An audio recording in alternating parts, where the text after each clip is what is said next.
Frankenstein, or The Modern Prometheus by Mary Wollstonecraft, Godwin Shelley. Chapter 16. Cursed, cursed Creator. Why did I live? Why, in that instant, did I not extinguish the spark of existence which you had so wantonly bestowed? I know not. Despair had not yet taken possession of me. My feelings were those of rage and revenge. I could with pleasure have destroyed the cottage and its inhabitants, and have glutted myself with their shrieks and misery. When night came, I quitted my retreat and wandered in the wood, and now, no longer restrained by the fear of discovery, I gave vent to my anguish in fearful howlings. I was like a wild beast that had broken the toils, destroying the objects that obstructed me and ranging through the wood with a stag-like swiftness. Oh, what a miserable night I passed. The cold stars shone in mockery, and the bare trees waved their branches above me. Now and then, the sweet voice of a bird burst forth amidst the universal stillness. All, save I, were at rest or in enjoyment. I, like the archfiend, bore a hell within me, and finding myself unsympathized with, wished to tear up the trees, spread havoc and destruction around me, and then to have sat down and enjoyed the ruin. But this was a luxury of sensation that could not endure. I became fatigued with excess of bodily exertion, and sank on the damp grass in the sick impotence of despair. There was none among the myriads of men that existed who would pity or assist me, and should I feel kindness towards my enemies? No. From that moment, I declared everlasting war against the species, and more than all, against him who had formed me and sent me forth to this insupportable misery. The sun rose. I heard the voices of men, and knew that it was impossible to return to my retreat during that day. Accordingly, I hid myself in some thick underwood, determining to devote the ensuing hours to reflection on my situation. The pleasant sunshine and the pure air of day restored me to some degree of tranquility, and when I considered what had passed at the cottage, I could not help believing that I had been too hasty in my conclusions. I had certainly acted imprudently. It was apparent that my conversation had interested the father in my behalf, and I was a fool in having exposed my person to the horror of his children. I ought to have familiarized the old De Lacy to me, and by degrees to have discovered myself to the rest of his family, when they should have been prepared for my approach. But I did not believe my errors to be irretrievable, and after much consideration, I resolved to return to the cottage, seek the old man, and by my representations win him to my party. These thoughts calmed me, and in the afternoon I sank into a profound sleep, but the fever of my blood did not allow me to be visited by peaceful dreams. The horrible scene of the preceding day was forever acting before my eyes. The females were flying, and the enraged Felix tearing me from his father's feet. I awoke exhausted, and finding that it was already night, I crept forth from my hiding place and went in search of food. When my hunger was appeased, I directed my steps towards the well-known path that conducted to the cottage. All there was at peace. I crept into my hovel and remained in silent expectation of the accustomed hour when the family arose. That hour passed. The sun mounted high in the heavens, but the cottagers did not appear. I trembled violently, apprehending some dreadful misfortune. The inside of the cottage was dark, and I heard no motion. I cannot describe the agony of this suspense.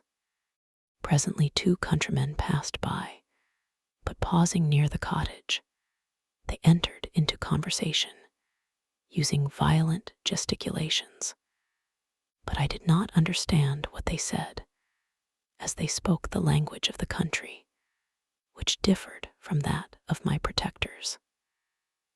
Soon after, however, Felix approached with another man. I was surprised, as I knew that he had not quitted the cottage that morning, and waited anxiously to discover from his discourse the meaning of these unusual appearances. "Do you consider," said his companion to him, "that you will be obliged to pay 3 months' rent and to lose the produce of your garden? I do not wish to take any unfair advantage, and I beg therefore that you will take some days to consider of your determination." "It is utterly useless," replied Felix. "We can never again inhabit your cottage. The life of my father is in the greatest danger, owing to the dreadful circumstance that I have related. My wife and my sister will never recover from their horror. I entreat you not to reason with me any more. Take possession of your tenement and let me fly from this place." Felix trembled violently as he said this. He and his companion entered the cottage, in which they remained for a few minutes, and then departed. I never saw any of the family of de Lacy more. I continued for the remainder of the day in my hovel, in a state of utter and stupid despair. My protectors had departed, and had broken the only link that held me to the world. For the first time, the feelings of revenge and hatred filled my bosom, and I did not strive to control them, but allowing myself to be borne away by the stream, I bent my mind towards injury and death. When I thought of my friends, of the mild voice of de Lacy, the gentle eyes of Agatha, and the exquisite beauty of the Arabian, these thoughts vanished, and a gush of tears somewhat soothed me. But again, when I reflected that they had spurned and deserted me, anger returned, a rage of anger, and unable to injure anything human, I turned my fury towards inanimate objects. As night advanced, I placed a variety of combustibles around the cottage, and after having destroyed every vestige of cultivation in the garden, I waited with forced impatience until the moon had sunk to commence my operations. As the night advanced, a fierce wind arose from the woods, and quickly dispersed the clouds that had loitered in the heavens. The blast tore along like a mighty avalanche, and produced a kind of insanity in my spirits that burst all bounds of reason and reflection. I lighted the dry branch of a tree, and danced with fury around the devoted cottage, my eyes still fixed on the western horizon, the edge of which the moon nearly touched. A part of its orb was at length hid, and I waved my brand. It sank, and with a loud scream I fired the straw and heath and bushes which I had collected. The wind fanned the fire, and the cottage was quickly enveloped by the flames, which clung to it and licked it with their forked and destroying tongues. as soon as I was convinced that no assistance could save any part of the habitation, I quitted the scene and sought for refuge in the woods. And now, with the world before me, whither should I bend my steps? I resolved to fly far from the scene of my misfortunes. But to me, hated and despised, every country must be equally horrible. At length, the thought of you crossed my mind. I learned from your papers that you were my father, my creator. And to whom could I apply with more fitness than to him who had given me life? Among the lessons that Felix had bestowed upon Safie, geography had not been omitted. I had learned from these the relative situations of the different countries of the earth. You had mentioned Geneva as the name of your native town, and towards this place I resolved to proceed. But how was I to direct myself? I knew that I must travel in a southwesterly direction to reach my destination, but the sun was my only guide. I did not know the names of the towns that I was to pass through, nor could I ask information from a single human being, but I did not despair. From you only could I hope for succor, although towards you I felt no sentiment but that of hatred. Unfeeling, heartless creator, you had endowed me with perceptions and passions, and then cast me abroad an object for the scorn and horror of mankind. But on you only had I any claim for pity and redress, and from you I determined to seek that justice which I vainly attempted to gain from any other being that wore the human form. My travels were long, and the sufferings I endured intense. It was late in autumn when I quitted the district where I had so long resided. I traveled only at night, fearful of encountering the visage of a human being. Nature decayed around me, and the sun became heatless. Rain and snow poured around me. Mighty rivers were frozen. The surface of the earth was hard and chill and bare, and I found no shelter. Oh, earth, how often did I imprecate curses on the cause of my being? The mildness of my nature had fled, and all within me was turned to gall and bitterness. The nearer I approached to your habitation, the more deeply did I feel the spirit of revenge enkindled in my heart. Snow fell, and the waters were hardened, but I rested not. A few incidents now and then directed me, and I possessed a map of the country, but I often wandered wide from my path. The agony of my feelings allowed me no respite. No incident occurred from which my rage and misery could not extract its food.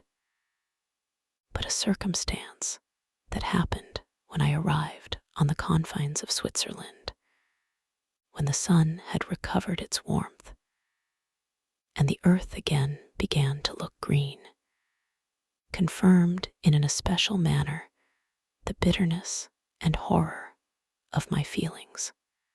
I generally rested during the day, and traveled only when I was secured by night from the view of man.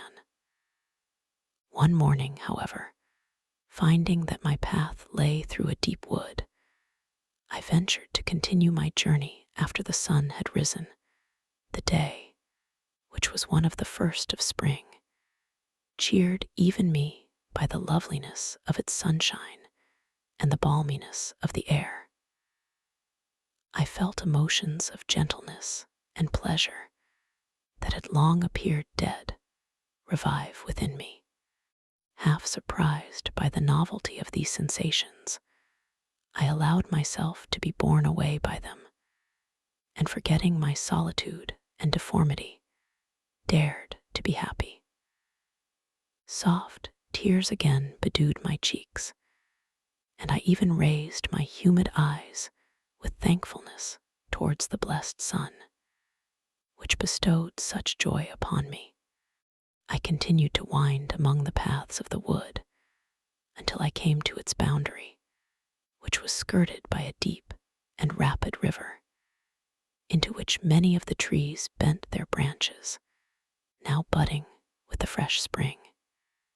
Here I paused, not exactly knowing what path to pursue, when I heard the sound of voices that induced me to conceal myself under the shade of a cypress. I was scarcely hid when a young girl came running towards the spot where I was concealed, laughing, as if she ran from someone in sport. She continued her course along the precipitous sides of the river, when suddenly her foot slipped, and she fell into the rapid stream. I rushed from my hiding place, and with extreme labor, from the force of the current, saved her and dragged her to shore. She was senseless, and I endeavored by every means in my power to restore animation, when I was suddenly interrupted by the approach of a rustic, who was probably the person from whom she had playfully fled. On seeing me, he darted towards me, and tearing the girl from my arms, hastened towards the deeper parts of the wood. I followed speedily, I hardly knew why. But when the man saw me draw near, he aimed a gun, which he carried, at my body and fired. I sank to the ground, and my injurer, with increased swiftness, escaped into the wood. This was then the reward of my benevolence. I had saved a human being from destruction, and as a recompense, I now writhed under the miserable pain of a wound which shattered the flesh and bone. The feelings of kindness and gentleness which I had entertained but a few moments before gave place to hellish rage and gnashing of teeth. Inflamed by pain, I vowed eternal hatred and vengeance to all mankind. But the agony of my wound overcame me, my pulses paused, and I fainted. For some weeks, I led a miserable life in the woods, endeavoring to cure the wound which I had received. The ball had entered my shoulder, and I knew not whether it had remained there or passed through. At any rate, I had no means of extracting it. My sufferings were augmented also by the oppressive sense of the injustice and ingratitude of their infliction. My daily vows rose for revenge, a deep and deadly revenge, such as would alone compensate for the outrages and anguish I had endured. After some weeks, my wound healed, and I continued my journey. The labors I endured were no longer to be alleviated by the bright sun or gentle breezes of spring. All joy was but a mockery which insulted my desolate state, and made me feel more painfully that I was not made for the enjoyment of pleasure. But my toils now drew near a close, and in 2 months from this time, I reached the environs of Geneva. It was evening when I arrived, and I retired to a hiding place among the fields that surround it to meditate in what manner I should apply to you. I was oppressed by fatigue and hunger, and far too unhappy to enjoy the gentle breezes of evening or the prospect of the sun setting behind the stupendous mountains of Jura. At this time, a slight sleep relieved me from the pain of reflection, which was disturbed by the approach of a beautiful child, who came running into the recess I had chosen, with all the sportiveness of infancy. Suddenly, as I gazed on him, an idea seized me that this little creature was unprejudiced and had lived too short a time to have imbibed a horror of deformity. If, therefore, I could seize him and educate him as my companion and friend, I should not be so desolate in this peopled earth. Urged by this impulse, I seized on the boy as he passed and drew him towards me. As soon as he beheld my form, he placed his hands before his eyes and uttered a shrill scream. I drew his hand forcibly from his face and said, "Child, what is the meaning of this? I do not intend to hurt you. Listen to me." He struggled violently. "Let me go," he cried. "Monster, ugly wretch, you wish to eat me and tear me to pieces. You are an ogre. Let me go, or I will tell my papa. Boy, you will never see your father again. You must come with me. Hideous monster, let me go. My papa is a syndic. He is Frankenstein. He will punish you. You dare not keep me. Frankenstein. You belong then to my enemy, to him towards whom I have sworn eternal revenge. You shall be my first victim." The child still struggled and loaded me with epithets which carried despair to my heart. I grasped his throat to silence him, and in a moment he lay dead at my feet.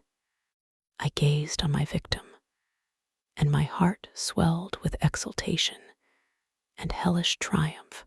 Clapping my hands, I exclaimed, "I too can create desolation. My enemy is not invulnerable. This death will carry despair to him, and 1,000 other miseries shall torment and destroy him." As I fixed my eyes on the child, I saw something glittering on his breast. I took it. It was a portrait of a most lovely woman. In spite of my malignity, it softened and attracted me. For a few moments, I gazed with delight on her dark eyes, fringed by deep lashes, and her lovely lips. But presently, my rage returned. I remembered that I was forever deprived of the delights that such beautiful creatures could bestow, and that she whose resemblance I contemplated would, in regarding me, have changed that air of divine benignity to one expressive of disgust and affright. Can you wonder that such thoughts transported me with rage? I only wonder that at that moment, instead of venting my sensations in exclamations and agony, I did not rush among mankind and perish in the attempt to destroy them. While I was overcome by these feelings, I left the spot where I had committed the murder, and seeking a more secluded hiding place, I entered a barn which had appeared to me to be empty. A woman was sleeping on some straw. She was young, not indeed so beautiful as her whose portrait I held, but of an agreeable aspect, and blooming in the loveliness of youth and health. Here, I thought, is one of those whose joy-imparting smiles are bestowed on all but me. And then I bent over her and whispered, "Awake, fairest. Thy lover is near, he who would give his life, but to obtain one look of affection from thine eyes. My beloved, awake." The sleeper stirred. A thrill of terror ran through me. Should she indeed awake and see me and curse me and denounce the murderer? Thus would she assuredly act if her darkened eyes opened and she beheld me. The thought was madness. It stirred the fiend within me, not I. But she shall suffer the murder I have committed, because I am forever robbed of all that she could give me, she shall atone. The crime had its source in her, be hers the punishment. Thanks to the lessons of Felix and the sanguinary laws of man, I had learned now to work mischief. I bent over her and placed the portrait securely in one of the folds of her dress. She moved again, and I fled. For some days, I haunted the spot where these scenes had taken place, sometimes wishing to see you, sometimes resolved to quit the world and its miseries forever. At length, I wandered towards these mountains, and have ranged through their immense recesses, consumed by a burning passion which you alone can gratify. We may not part until you have promised to comply with my requisition. I am alone and miserable. Man will not associate with me, but one as deformed and horrible as myself would not deny herself to me. My companion must be of the same species and have the same defects. This being you must create,